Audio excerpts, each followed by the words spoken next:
لا تسوي مشاكل بالكويت سامعني وتسوي صك الخطر ما شو تسوي حركات هذه ما تمشي علينا زين. الغزو اللي شفناه ما راح ننسى اللي سويتوه زين ليوم الدين. لا تحط ببالك ننسى هذول خونة الكويت اللي تدافع عنك. سامع ولا لا؟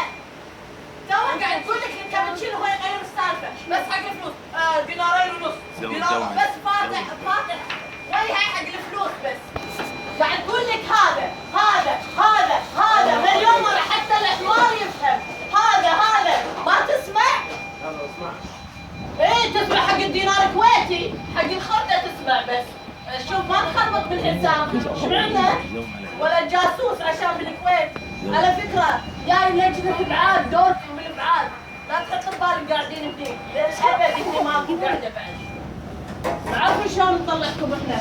شوف الكبيان today بس والله I told the boss مرة ثانية I told you I want this not this maniac. Why not this maniac? The maniac why not till I want like this.